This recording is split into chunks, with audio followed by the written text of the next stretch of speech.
Hi, and welcome to Faculty Focus, a podcast supporting the clinical education community in Leicester.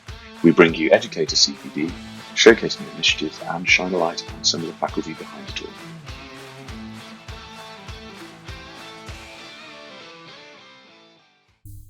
In this episode, we discuss self-determination theory. Based on the assumption that human behaviour is driven by the need for growth and that intrinsic motivation is important, there are three basic needs according to this theory: competence, relatedness, and autonomy. We use the theory as a lens through which to interpret and modify teaching and ask if it holds true in all examples or are there gaps. This is one of those theories which really helps me to make sense of problems with learner engagement. We hope you enjoy. Anyway, you sprung this. How was your weekend? Fine. What'd you get up to? Fine. I don't know if I can beat that, to be honest. The level of excitement there. I sat in silence. With the drums? Oh yeah. Do you not get on your drums?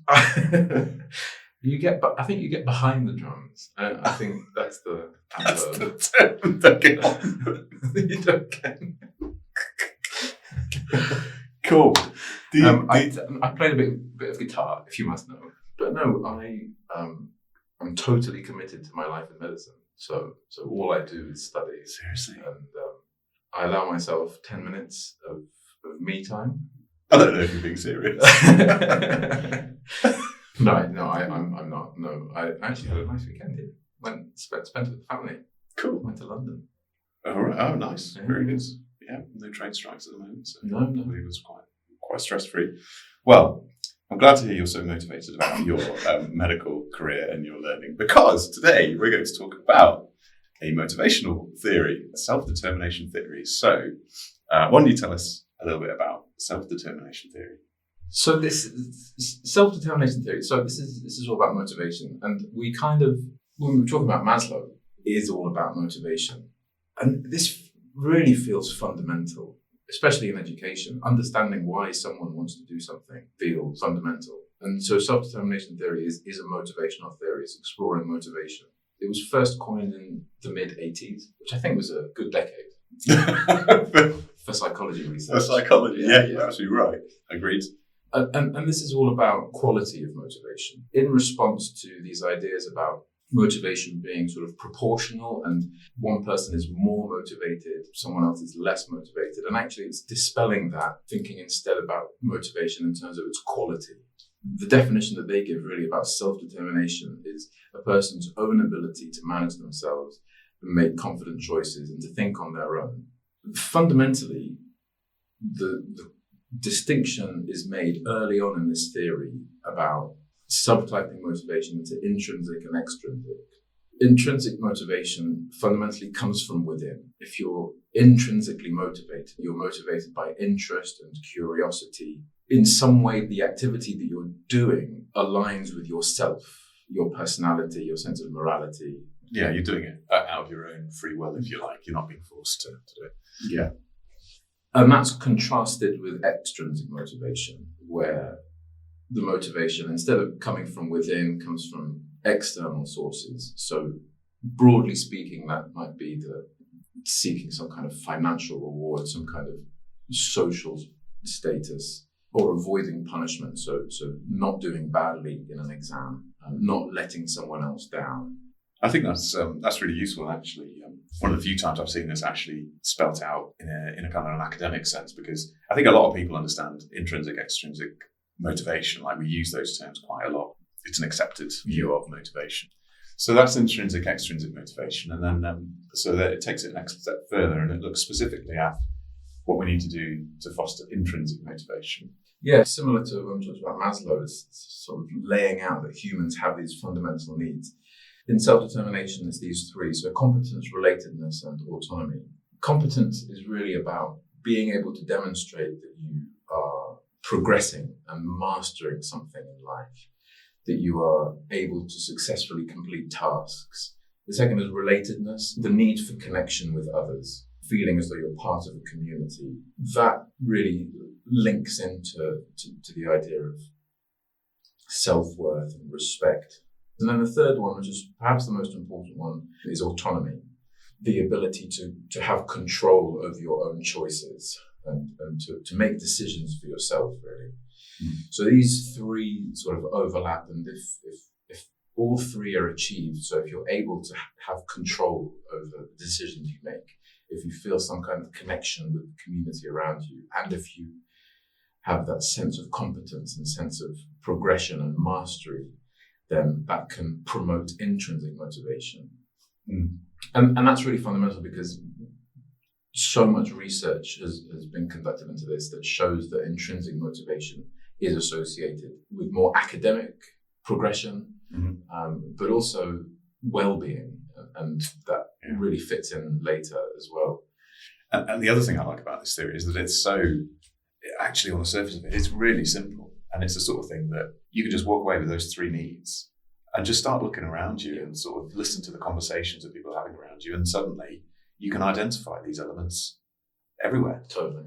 And I try to be objective and all empirical and scientific, but I got to admit, I love this theory. It's not often that you come across something and it clicks straight away. And then since I first came across it, as you say, you can see it everywhere. It makes sense, and I can apply it to myself. Why am I motivated about playing guitar much more than I am about go to work? I didn't say that. That's not what I was going to say. That's right, I said it for you. That's fine. Yeah, I mean, imagine you're competent at playing the guitar. So, to some degree, that at least satisfies your competence needs. Precisely. I'm so good. But yeah, no, when we talk about this, when we talk about this theory, and when we think about trainees, I do think that you already fall over on all three of these, because simply by the nature of them starting out in their career, their competence is quite limited, isn't it? You know, you start in medicine and you build up your competence over time. So if you're right at the start, it's going to be very difficult for you to feel competent coming into work in all but the very basic ward day-to-day jobs sort of thing. And it's going to take some time before you develop that feeling of competence. And with that feeling of I'm contributing to this team, I feel, and that relatedness to those around you, and the ward staff or the clinic staff or the theatre staff. I think once you understand this, and when you see the trainees in front of you, you can start to understand why maybe they're not showing the level of engagement or motivation that you would hope they would. So, that's one of the, with curricular-based education, and with, in particular, when in clinical education, it's so outcome-centered. So what role does autonomy play there? How can a student decide for themselves how they're going to progress through the curriculum when there are very strict sets of guidelines? And the other thing is there's so many points of transition throughout education in general, going from school to university. You just become competent in one place, and then you move to another place. Then moving from medical school to foundation training, you just hit that 3-month point and you feel that you're competent as an F1 or an F2. You feel that connection with the ward staff. You know where everything is. You're just about developing that autonomy. You can manage certain situations by yourself, and then you're in a new place where you don't know anyone. You feel incompetent, and you don't have that autonomy. Just by the nature of training, you're purposefully pushing the envelope of competence all the time, aren't you? And this is where it kind of comes into conflict with growth mindset. Not being afraid of failure or difficulty. Because that represents growth and development, and it's a good thing. But it's very difficult to square with this kind of basic human need of needing to feel competent in your environment. And that's why we all shrink away from change. That's why we shrink away from difficult tasks, because we naturally want to feel competent and that we're contributing to the environment around us. So, but maybe it's something that needs to be a proportion of your practice is competence. You feel competent in, let's say, 80% of what you do, and then you've got enough sort of security to then move into those other areas where you need to develop. So how can we work on building these things up in a teaching environment? Teaching is moving someone into an area where they are realizing they're not as competent, and then bringing them up to that level of competence. So we're working in that area. So I think it's really important then to make sure that we hit the mark on the other two needs. For me, I would say, this is where rapport is really important. And And anyone who's given feedback knows how important rapport building is, and you need to have that relatedness to the person who you're having a conversation with. You need to trust that they've got the authority to give you that feedback, but also that they're open to having feedback going the other way as well. And all that kind of builds into giving this sort of feeling of relatedness. And if we took it back to something like Maslow, this is probably the level where we're talking about esteem and belonging. So you can see how that as a theme has come through both of these theories. So when we're teaching, what are we doing to show that, building relationships with the trainee and showing that it's okay to not get things right. And, maybe we were in those positions before. Trying to take the fear out of those learning environments, I think, is probably one of the most important things that you can do to get people to open up to then engage with new material and learning. The autonomy one's quite a tricky one. If there's any way of giving people an option of what to learn in what order, or use resources in whatever way they see fit, you have a range of different resources that they can access to obtain the knowledge or to obtain the skills, then that might be a way of introducing a little bit of autonomy in so much as that they have autonomy over their learning. If there's opportunities for people to work in pairs or in groups, perhaps collaboratively come up with a management plan for a patient, so they have a period of time where they can get on with things on their own, and then they come back and then present it to everybody else. That might be a way of allowing them to have a bit of autonomy. And it may be that in a clinical environment, for me, I guess, there are elements of practice which everyone can do to a certain degree of autonomy. So simpler tasks, you're talking about anaesthetics, day one, CT1 anaesthetics, where you still have some of the skills that you've learned as an F1 and an F2. So you can do some cannulas, you can hold an airway, because these are the things they would have learned on various courses, maybe even on the wards. So there are little things that they can do, very task-specific things, which allows some degree of autonomy. But of course, the more complex management of the whole anaesthetic is out of their scope of practice. And I think one of the other things I think that can really stifle learning is a lot of trainees come through thinking that there's one way of doing something.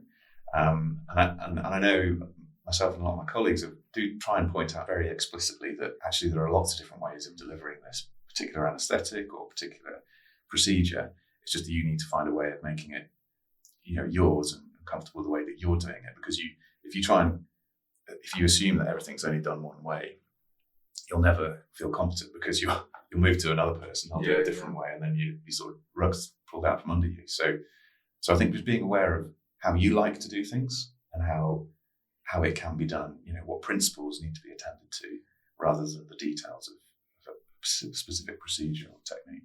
It's the balance between control and risk. So how much control in this scenario can I give to the learners?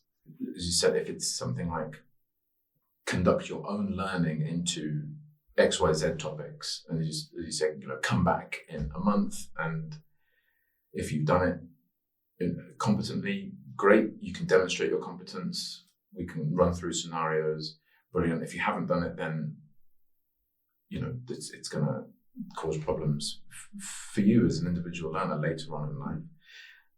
And then balance that with the risk. Of course, if you're just asking someone to make a presentation about a clinical scenario, then you can give a learner much more autonomy. If it's how to hold open an airway in an acute scenario, then you obviously need to think about how you can give a learner autonomy whilst minimizing risk. And of course, that links into competence, because the more competent someone becomes, the more autonomy they can have in those situations. Yeah. And I know certainly within anaesthetics, probably across a lot of curriculum, we've moved to this level of supervision as a rating scale rather than good, satisfactory, excellent, that sort of thing. And it really ties into levels of autonomy. So do you need to be supervised in the room with someone sort of watching everything you do, or can you be supervised with someone in the hospital, or can it be out of the hospital, just on the phone for advice? And I quite like that, and almost like explicitly putting the level of autonomy as the rating scale used for progress, for your workplace-based assessments. And it really links in with particularly the specialties that are very much consultant-led, how does that affect a learner's autonomy? How does that impact their competence? And how can you as an educator try to foster this autonomy and competence and intrinsic motivation?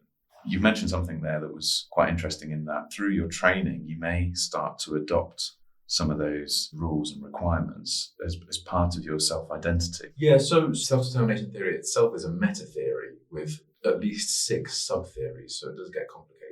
Some of those sub-theories think about how extrinsic factors and motivators become internalized. So to what degree do aspects such as financial rewards, social standing, progression of quality of life become internalized and become the reasons that drive intrinsic motivation?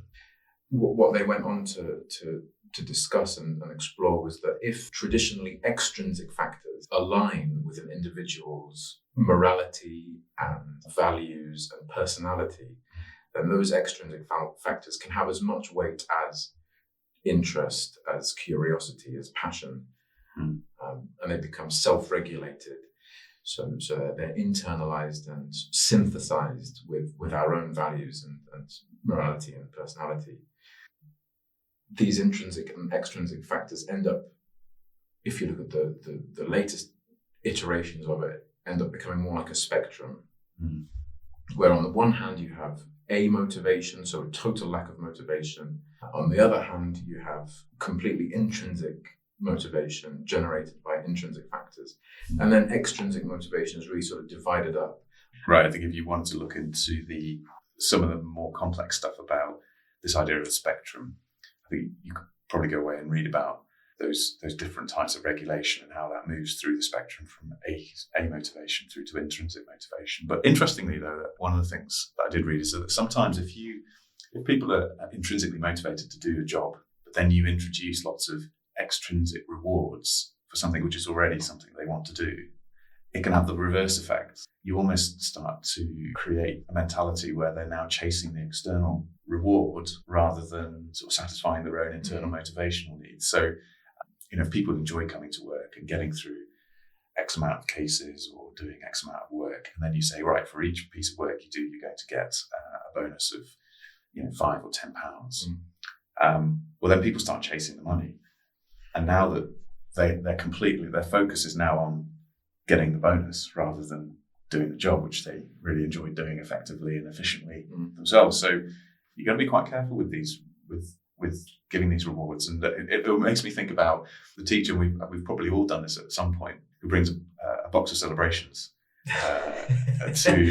to the classroom, and you start handing out sweets for correct answers. I've experienced this myself. Yeah. The point is, people are not really interested in getting the answer right for the feeling good and feeling like they're becoming a better doctor. They just want the sweet. So, I think that should be the takeaway point of this. Don't bring celebrations to teaching. It's all about the sweets. Just think about self-determination theory before you do that.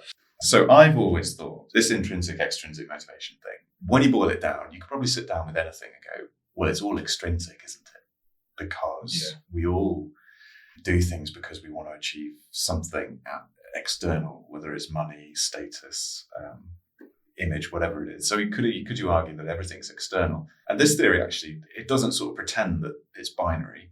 It does present you with a spectrum. If when you go and look at some of the later adaptations, it provides you with a spectrum in that some of those external motivations can become internal, and you don't then have to, be so hung up on this idea of is it external, is it internal? Because things can move around. Yeah. Whatever those motivators are, they can sort of change over time. It's rare, I think, to be totally intrinsically motivated. There are some elements of everyone's job where, it's you can be passionate and curious about a lot of it, but not all of it. Does that mean that just because there are some elements of extrinsic motivation, that the overall quality of motivation is depleted?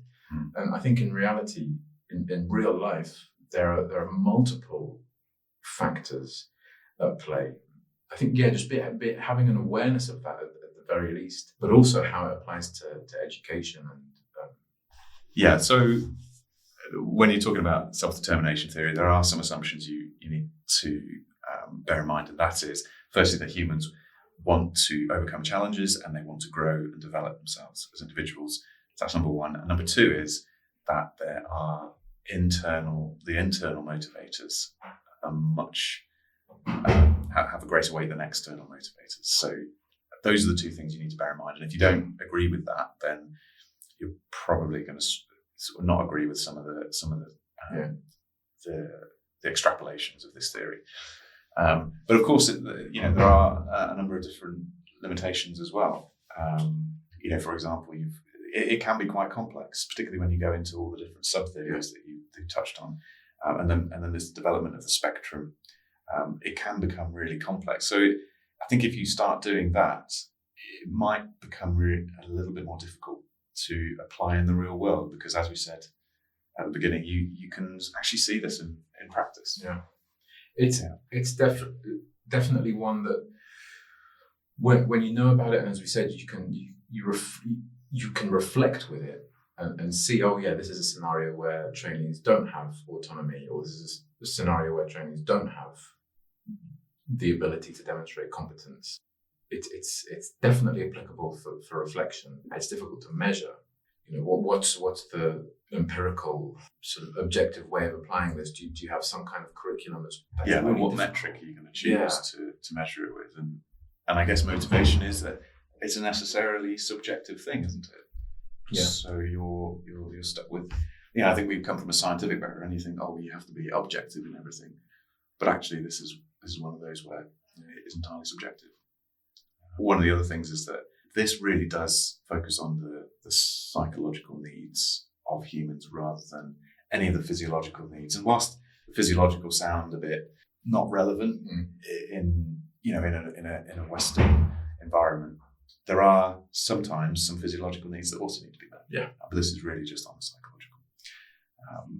The other thing is that do people need a community? Does everyone need a community? Yeah. Do they need to feel part of a community? And I don't know whether this is different to being sort of extrovert or introvert.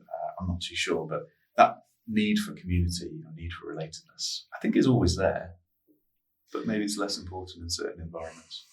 It's really interesting, and definitely the assumption made in self-determination theory is that the power of the community is positive, and of course it isn't necessarily.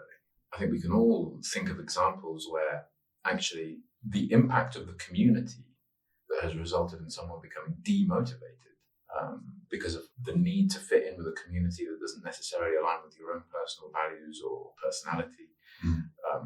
The assumptions made by a community as to how you're going to behave and how you're going to fit in. So I think the community isn't necessarily the positive relatedness that an individual requires to be motivated. And then, of course, as you say, individual differences. Does everyone need that stimulation by a community? Not necessarily. I mean, certainly in histopathology, there's different. It's not. We're not just in a basement staring down a microscope the entire time. Aren't you? I mean, we are mostly, but not in the basement. But for sure, it's a totally different community to working in A&E. It suits some people and not others. So I think. But I think even in those situations, there is that relatedness element, isn't there? You're still part of that team and that profession. So I think it's more nuanced than necessarily just the idea of you need to be around people and connect with them. Yeah, no, absolutely. I don't think it's quite. Yeah, it's not that. One interesting limitation, I think this might apply to Maslow as well, and to this one, and there's the extent to which these are ethnocentric. Is the idea of autonomy a Western-derived principle?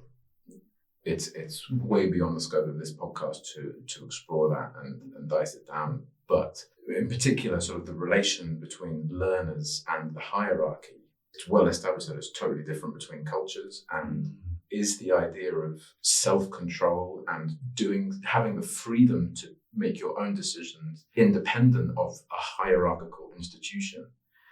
Is that comfortable for all learners, or does it actually leave certain individuals who actually need that framework and autonomy is less important? Yeah, I think that's certainly some interesting points, and it's like with all theories, it is a framework through which, or a lens through which, you can look at certain situations. And it's not to say that this theory is better than any other theory. It just provides a little bit of structure to how you think about something. This is probably one of those rare ones where you can actually see it around you. Once you understand the really basic parts of it, you can start to apply it all around you, whether that be in a teaching sense or in terms of your career or your work. You can really see these things around you, but also be aware of some of the limitations, because with a lot of these theories, there is that element of it has a lot of face validity. You go out looking for confirmation of that. So there is a huge degree of confirmation bias. So just being aware of some of the limitations there is really important. And I like the idea of, different cultures may not really sign up to this. Yeah. So just something to think about. Great theory. I think it's really useful. Applies in loads of different areas. And let us know what you think. Have you used it?